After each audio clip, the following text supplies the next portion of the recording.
Bom dia, tudo bem? A mensagem que Deus colocou para mim hoje, ela diz assim: o mais importante não é o que os outros pensam, mas que Deus conhece seu coração. Senhor, tende misericórdia de nós. Perdoa, Pai, todos os nossos pecados. Livra-nos de todo mal. Nos afasta de tudo aquilo que não vem de Ti. Nós agradecemos, Senhor, por mais esse dia, pelo alimento, pela palavra, pela presença. Aceita, Senhor, essa nossa oração, esse nosso louvor, pois nós Te amamos, bendizemos, adoramos. Somente Tu é o nosso Deus e em Ti confiamos.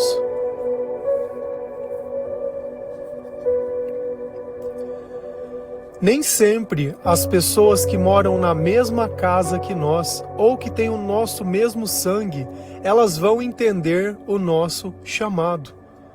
Quanto mais nós nos aproximamos de Deus, quanto mais tempo nós gastamos buscando a presença de Deus, mais a nossa vida ela é transformada e renovada. Então talvez as pessoas que convivam com a gente, elas possam perceber que o nosso comportamento ele começou a mudar. Que a forma de nós vermos a vida, a forma de nós nos divertirmos, de buscarmos o prazer, elas mudaram. E tudo isso por quê? Porque Jesus ele começou a viver dentro de nós. E no começo, nem todo mundo vai acreditar na tua mudança, na tua conversão. As pessoas vão julgar, as pessoas elas vão te questionar, elas não vão acreditar. E na primeira oportunidade elas vão vir jogar na sua cara que você não se converteu nada. O problema é que nós temos diversos gatilhos emocionais e nem sempre no começo nós conseguimos entender o quanto isso influencia, o quanto a mágoa existe dentro do nosso coração. E basta uma palavra, basta uma situação para você já perder a paciência e atacar aquela pessoa, ou aquela pessoa ela atacar você.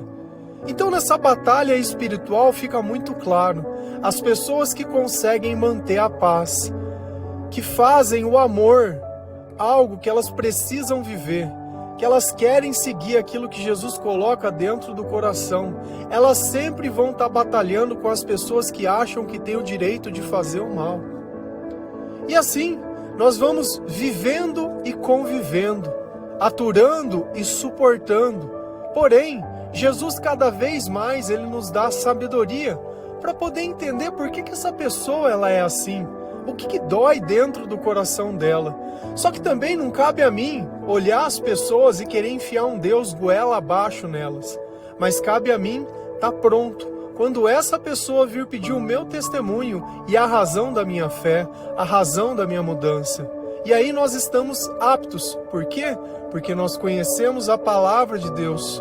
Nós sabemos ouvir a voz do Criador. Nós passamos por um processo de arrependimento, de olhar a nossa vida e entender aonde o mal atuou e tudo aquilo que nós fizemos de errado. E aí nós começamos a sentir nojo de nós mesmos. É aquele sentimento de desespero, mas não por algo que precisa acontecer, mas por reconhecer que no meio daquela escuridão que a gente vivia, só existia podridão, só existia dependência emocional, só existiam sonhos mortos. Era o querer pelo simples fato de querer, porque o que as outras pessoas iriam dizer, o que elas iriam pensar, então a gente estava sempre provando alguma coisa para alguém, como se alguém se importasse com a nossa vida. Basta um único erro, basta você não satisfazer um único interesse, que as pessoas sem Deus elas descartam você pelo meio do caminho. Enquanto o perdão é a marca que Jesus nos ensinou, porque é perdoando que se é perdoado. Então isso já não é mais algo que nós cogitamos, é algo que nós fazemos sem pensar.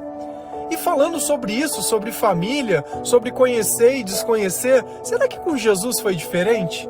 Será que Jesus, as pessoas que eram da família dele, enxergavam Jesus como divino? Será que essas pessoas acreditavam em Jesus ou não? Esse é o meu irmão doidão aí. Gosta de fazer uns discursos no meio do povo. Tem gente que fala que ele foi curado, mas eu nunca vi. Ele deve estar meio louco. Se a gente vai lá em João 7, versículo 3 a 7, a palavra do Senhor ela diz assim: Então, os irmãos de Jesus disseram a ele: saia daqui e vá para a Judéia, a fim de que os seus seguidores vejam o que você está fazendo. Pois quem quer ser bem-sucedido não deve esconder o que está fazendo. Já que você fez essas coisas, deixe que todo mundo conheçam. Até os irmãos de Jesus não criam nele. E ele respondeu: a minha hora ainda não chegou, mas para vocês qualquer hora serve. O mundo não pode ter ódio de vocês, mas tem ódio de mim, porque eu afirmo que o que o mundo faz é mal. Então, de quem são essas palavras?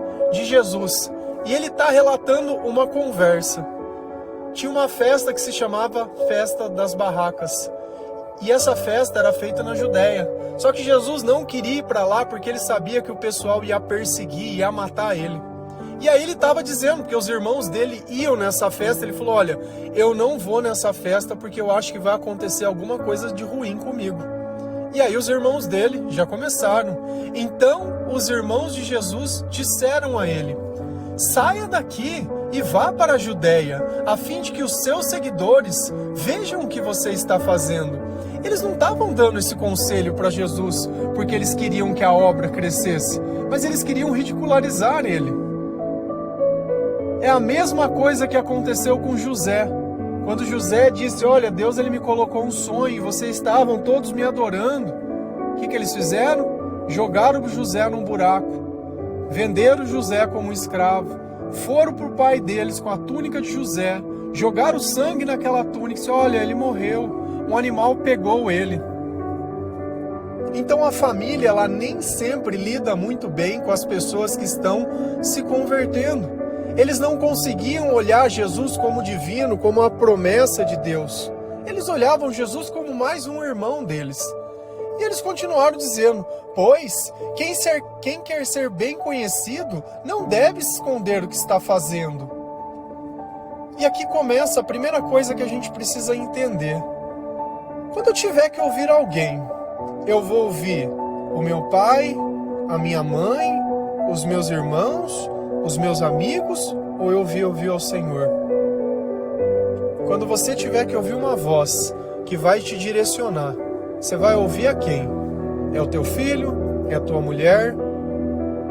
É o teu patrão? Você vai ouvir qual voz? Então essa voz ele queria, através dos irmãos, mandar Jesus fazer algo que ele sentia que ele não devia fazer. Jesus se pautava pelo que ele sentia. A nossa conversa com Deus é pelos nossos sentimentos. Se eu faço algo e eu me sinto mal, é sinal que eu deixei de fazer o que era da vontade de Deus para poder fazer aquilo que é da vontade do diabo. Agora, se eu faço algo e me sinto bem, é sinal que aquilo que eu fiz está alinhado com a vontade de Deus. E é por isso que uma pessoa, mesmo sem conhecer a palavra de Deus, ela consegue entender o que é bom e o que é ruim. Porque os nossos sentimentos, eles continuam atuando da mesma forma, você conhecendo ou desconhecendo. E eles questionando: pois, quem quer ser conhecido não deve se esconder. Já que você faz essas coisas, deixa que todo mundo os conheçam. E aí a palavra continua: até os irmãos de Jesus não criam nele. Quando Jesus ele voltou para a casa dele, foi o lugar que ele fez menos milagres. Todo mundo ficava questionando: mas esse não é o filho do carpinteiro? O irmão de Tiago, de Simão, de Judas? Não é esse o Jesus, filho de Maria? Então eles tinham dificuldade de olhar a divindade em Jesus, a mudança em Jesus. Porque Jesus também teve um start. O ministério dele começou em um start também. E a nossa vida, ela vai ter um start. Ela vai ter um momento ao qual nós deixamos de ouvir as pessoas para começar a ouvir a voz de Deus. Só que para que eu possa ouvir a voz de Deus, eu tenho que passar por esse processo de arrependimento. Então, você tem que ficar preocupado que a tua família enxerga a tua mudança, ou que eles acreditam nas mesmas coisas que você, porque aqui ficou muito bem claro. A família dele não cria nas coisas que ele acreditava. Eles poderiam sim ser religiosos, fazer parte dos fariseus, fazer parte dos saduceus, de alguma das religiões da época. mas eles não criam na mesma coisa. E a palavra deixou muito clara, elas não criam nele. Os irmãos dele não olhavam Jesus como algo divino, não olhavam ele como o Filho de Deus, eles não olhavam. Então o que dirá nós, às vezes dentro da nossa casa, lendo a Bíblia dentro do nosso quarto, promovendo o nosso processo de conversão, de arrependimento, longe dos olhos do mundo, mas muito perto dos olhos de Deus. Quantas vezes não fui rotulado porque eu não frequento a igreja como alguém que não era digno de confiança, que pelo fato de conhecer a palavra sem ter feito um curso, isso também não me dava nenhuma autoridade ou nenhum direito. Como se eu tivesse isso porque alguém me deu e não porque Deus tivesse escolhido. E talvez aqui que estava o problema. Aqui que era o problema de todas as coisas. Jesus era alguém conhecido para pessoas que desconheciam o que era Deus. Então é difícil enxergar Deus nas pessoas se eu mesmo não sei o que é Deus. E a palavra continua. Ele respondeu: a minha hora ainda não chegou, mas para vocês qualquer hora serve. Então Jesus ele estava alinhado com a vontade de Deus. E às vezes a gente tem uma ansiedade de querer tudo na nossa hora, tudo no nosso tempo. E se passar 1 minuto a mais, eu já choro, eu já me desespero, eu já comparo a minha vida com a de outras pessoas, eu já acho que não vai existir justiça para ninguém, eu já entro num estado de desespero, de amargura. A mesma amargura que a gente olha Jonas. Quando Deus constrói uma figueira, faz uma árvore nascer ele lá no deserto, ele gosta daquela árvore. E no outro dia Deus vai lá e mata a árvore. E aí ele fica numa amargura só. Para tudo existe um tempo. E se não aconteceu, não é porque Deus está demorando, mas é porque eu não estou preparado. Eu tenho um coração teimoso, eu tenho gatilhos emocionais. Como que eu posso servir? Se ouvindo a história de uma pessoa eu posso entrar num buraco emocional. Você imagina, você acabou de sofrer um processo de separação. Você não está conseguindo lidar. Você entra na tua casa, observa as coisas que estão acontecendo ali dentro. Os buracos vazios, a rotina que mudou, o silêncio, o espaço que sobra, o costume que ele é modificado. E aí começa aquele processo de comparação. Agora imagina você tendo que evangelizar uma pessoa e essa pessoa ela entra na mesma situação que a sua. Então você não estando curado, é perigoso abraçar outra pessoa e acabar chorando com ela, pedindo algum tipo de conselho. Então a solução nossa nunca é deixar Jesus curar o problema, mas nós queremos substituir o problema por outra coisa. Queremos colocar outra pessoa no lugar e no meio daquela bagunça sentimental já vira uma bagunça ainda maior. Porque não tem jeito de eu amar sem Deus, não tem jeito de eu ser curado sem Deus, não tem jeito de eu viver longe do perdão e longe desse tempo. Então Jesus ele tinha consciência, olha, a minha hora não chegou, mas para quem está longe de Deus, qualquer hora serve. Tem gente que nem se converte, já quer se batizar, que nem sabe o que é, já quer fazer jejum, que não entende nada da Bíblia, do jeito já sai contando as bolinhas dele, não entende nada e já quer discutir, já quer falar. Sabe, nós temos que ter um pouquinho mais de paciência, um pouquinho mais de vontade, de bagagem. Eu sempre falo, nós precisamos de bagagem. E a bagagem é a leitura da palavra de Deus. Não vai ser no primeiro dia, não vai ser na primeira folha, não vai ser na primeira hora que eu vou entender. E não tem problema. Essa é a questão, nós queremos arrumar um problema para todas as coisas. Para criar conflito, para criar confusão, para criar atrito. Se não é a hora, se não chegou, eu não tenho que falar nada. Cara, você tá hoje pensando numa coisa daqui uma semana e tá brigando por essas coisas, por quê? Porque você quer manipular, você quer controlar. Meu, o nosso papel é servir. E eu vou servir aonde Deus me colocar. Aonde Deus mandar, eu vou. Jesus não queria ir naquele lugar, mas vocês acham que ele acabou indo? Ele acabou indo para lá. O mundo não pode ter ódio de vocês, mas tem ódio de mim, porque eu afirmo que o mundo faz é mal. E por que as pessoas odiavam Jesus? Por que eles odiavam João Batista? Porque eles pregavam arrependimento. E para mim poder me arrepender, eu tenho que reconhecer a maldade. Então para que serve a Bíblia? Para mim reconhecer a minha maldade. E existe mal dentro de mim, não existe o bem que você acha, só existe o mal. Longe de Deus só existe o mal, só existe a ganância, só existe a vaidade, só existe a ostentação, só existe o ciúme, a briga, a discórdia, a contenta, só existe a busca pelo prazer, o descontrole, a descompensação. Só tem coisa ruim. A angústia, a aflição, o medo, a solidão, o sofrimento, a desgraça, porque quem vive perto de Deus vive na graça. Se eu estou longe de Deus, a graça não está mais comigo, desgraça. Então por que o mundo nos odeia?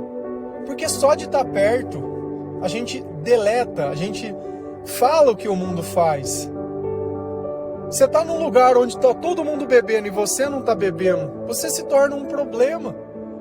Se você não faz o que os outros fazem, você se torna um problema, porque fica evidente que tem alguma coisa que está errada naquele lugar. E eles vão nos odiar, eles não vão acreditar. Então eu acabei de trazer uma passagem da família de Jesus que não acreditava em Jesus. Vamos ver se a família continuou lidando com ele como se ele fosse uma pessoa divina ou tratavam ele como um louco. Porque o que eu mais escuto é isso. A pessoa começou a ler a Bíblia, ela ficou louca.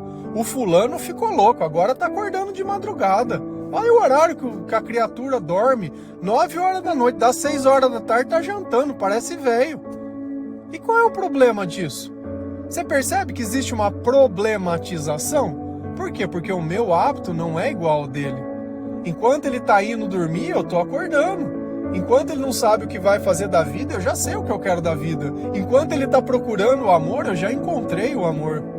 Enquanto ele não pode ver porque vive no meio das trevas da escuridão, eu já encontrei a luz.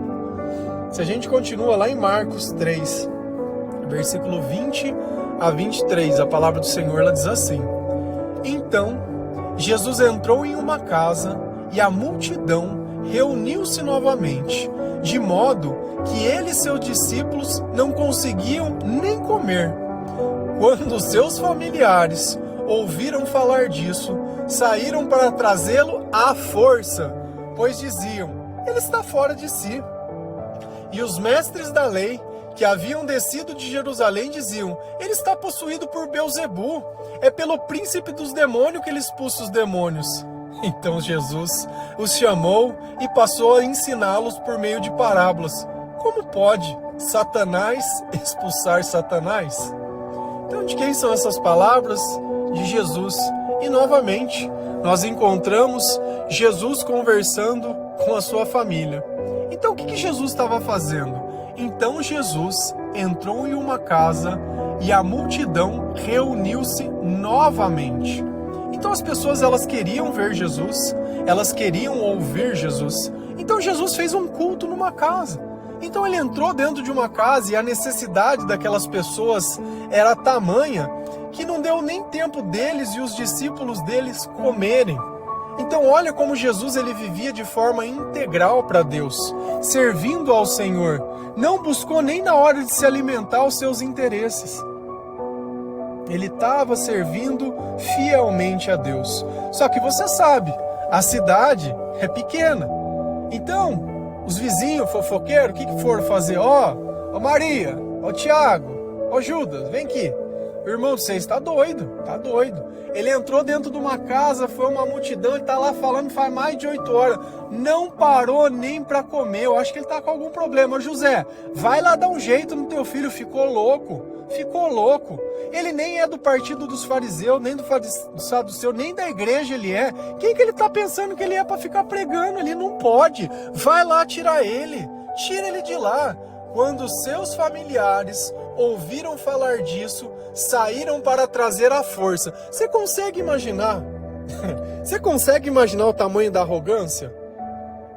A família dele chegando e tentando pegar Jesus à força. O que Jesus estava fazendo? Pregando a palavra. Pregando a palavra. Mas para a família dele ele estava louco.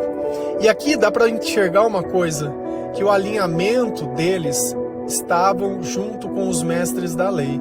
Com certeza eles frequentavam o templo, com certeza eles ofereciam sacrifícios. Por isso, como Jesus pregava algo diferente da coisa que eles acreditavam, eles não consideravam Jesus. E eu sei o que ele passa, porque eu vim de uma família que a maioria base é católica. E eu não sou católico, eu sou cristão, porque eu leio a palavra de Deus. E na palavra de Deus, ele condena as coisas que eles fazem. Você pode aceitar, pode rejeitar. Você pode falar que eu sou louco. Nós estamos vendo a mesma história aqui. Então a família de Jesus, por seguir a tradição dos judeus, falava, esse menino tá louco. Tá vendo milagre acontecendo, tá vendo demônio sendo expulso, tá vendo um monte de coisa acontecendo e o povo e as multidões querendo ouvir ele, querendo ouvir os sermões, as palavras, mas eles não. Eles não estavam preocupados com o reino de Deus, estavam preocupados com a fama. E é por isso que a gente falou esses dias de uma passagem aonde chegam os irmãos de Jesus e a mãe de Jesus e fala, olha, fala que nós estamos aqui. E Jesus olha para ele e fala, quem são a minha mãe? Quem é o meu irmão? A minha mãe e o meu irmão é quem obedece e faz a vontade de Deus. Rapa daqui. Então olha como a relação com Jesus, com a família dele, não é isso que a gente imagina. Ah, é Mariazinha. Cara, ele não... olha, eu tô lendo passagem bíblica. Você pode ler a Bíblia e ver o que Deus fala, que é um relato de uma história. Ou você pode viver numa ideia que plantar dentro da tua cabeça. Então não tinha esse mar de rosa que a gente pensa que existia. Não existia. Eles olhavam Jesus como um louco, como um rebelde. Mas Jesus era aquele que estava obedecendo à vontade de Deus e não à vontade dos homens. Então, além de querer pegar eles à forças, diziam, ele está fora de si mesmo. Ainda julgavam Jesus e condenavam ele. Já fizeram isso com você? Te condenaram, te rotularam? Porque você tem seguido a Deus e aquilo que Ele coloca dentro do teu coração? E aí, para juntar o resto das coisas, olha do lado de quem que eles estavam. E os mestres da lei, que haviam descido de Jerusalém, diziam, ele está possuído por Belzebu. Belzebu é o demônio. É pelo príncipe dos demônios que ele expulsa demônios. Então, na cabeça deles, Jesus não era o filho de Deus, era o filho do demônio. E Jesus expulsava demônio pelo poder dos demônios. Qual que é o sentido disso? Não tem sentido nenhum. Mas para a igreja não precisa ter sentido. Por quê? Porque eles por si só são autoridade. Eu vou lá e falo, e essa é a lei. O povo não sabe ler, não conhece a Sagrada Escritura, não conhece nada. Eu fui instituído por Deus, então o que eu falar é a verdade. É um bando de gente que fala que acredita em Deus, mas vive chorando, vive destruída, vive em pedaço, não consegue perdoar, não consegue amar, não tem autocontrole, não tem felicidade, não sabe se vai ser salvo ou não, não conhece a palavra de Deus, nunca passou pelo processo de arrependimento do Espírito Santo, sempre acha que os outros têm culpa e que alguém tem uma obrigação e uma dívida eterna com você, sempre se vê como uma pessoa boa, mas todo mundo não presta e todo mundo é ruim. Essa é a visão do demônio. Conhece alguém assim? Eu conheço algumas pessoas que se acham melhores do que são, que tentam esconder na aparência o tempo de vida, mas quando abrem a boca, dá para ver o tamanho da ignorância, porque não existe algo mais perturbado que uma alma velha sem Deus. É o som da amargura, é o som do reclamamento, é o som do xingamento, é o som do julgamento. É aquele que acha que conhece a vida, mas nunca viveu nada de bom. Só tem um conjunto de desgraça.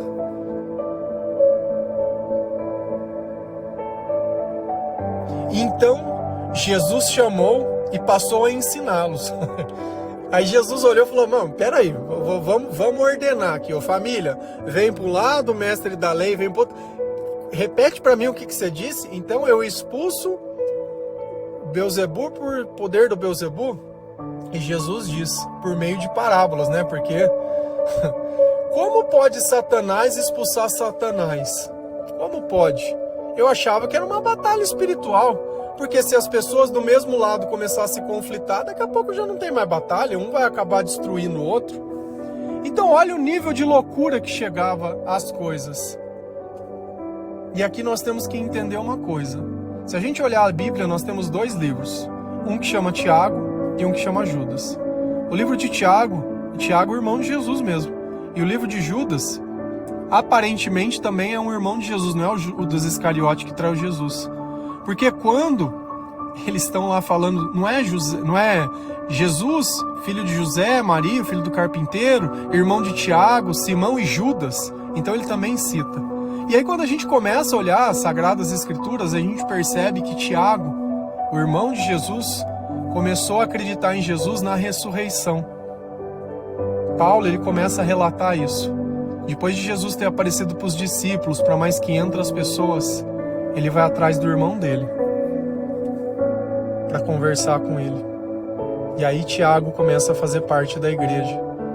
E assim foi após a ressurreição que as pessoas acreditaram em Jesus, que foram da família dele. E talvez vai ser depois da sua conversão que as pessoas da sua família vão acreditar, porque nós vamos morrer. Nós vamos morrer junto com Cristo. Para esse mundo, para essa vida, nós vamos morrer. Para aquela pessoa triste que a gente era, nós vamos morrer. Para aquela pessoa amargurada, gatilhada, cheio de defeitos, cheio de problemas, cheio de sonhos, nós vamos morrer. Nós queremos sonhos maiores que os nossos. Nós queremos coisas que nós nem podemos imaginar. Nós queremos a sabedoria de Deus dentro de nós. Nós queremos sentir o amor. Nós queremos sentir tudo aquilo que nós sonhamos, achando que alguém poderia dar, coisas que somente o Senhor. Nós queremos viver as bênçãos, as promessas de Deus. Eu quero ser um servo de Deus, eu quero ser um filho de Deus, eu quero viver a eternidade no Senhor, eu quero estar no reino de Deus, eu quero estar na presença de Jesus, e eu aceito o Senhor como meu Salvador. E a nossa vida precisa ser assim. Eu trouxe duas passagens que eu tenho certeza que vocês nunca pararam para ler, porque isso daqui passa batido. Mas quando a gente começa a conviver com Jesus, a gente vê que todos nós passamos pelas mesmas coisas. E as piores pessoas, os piores inimigos serão as pessoas da sua própria casa. Vai ficar 5 contra 3. Então 2 vai ser quem? Aqueles que creem em Jesus. Então nós temos que fortalecer sempre os nossos laços com as pessoas que são convertidas. Essas entendem o nosso chamado, o nosso propósito, conhecem a palavra. Elas estão caminhando para o mesmo lugar. Elas vivem na luz. Elas vivem buscando a presença do Senhor. Elas não têm medo de se arrepender, não têm medo de pedir perdão, não têm medo de nada. Porque o Senhor é tudo aquilo que nós gostaríamos e muito mais. Amém? Que Deus abençoe cada um de vocês, que você pare de se importar com o que os outros pensam. O importante é que Deus conhece o seu coração, que Ele sonda a sua vida. Deus, Ele conhece as nossas intenções, os nossos pensamentos. Ele sabe das nossas limitações. Então nós precisamos cada vez mais buscar a sua presença, se esvaziar de nós mesmos, abrir caminho para a palavra de Deus, gastar mais tempo ouvindo a palavra de Deus, os devocionais, os louvores, evangelizar. Se você acha que isso daqui serve para alguém, manda para alguém.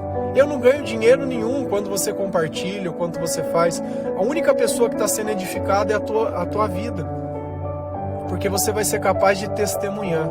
Então nós usamos as histórias que estão na Bíblia, assim como a nossa história, para complementar outros, para poder também viver esse caminho. Então você já sabe, se perseguiram o nosso mestre, vão perseguir a nós. Se rotularam o nosso mestre, vão rotular a nós. Louvado seja o Senhor por isso, porque Jesus está na nossa vida. Amém? Que Deus abençoe cada um de vocês. Feliz a nação cujo Deus é o Senhor. Um bom dia.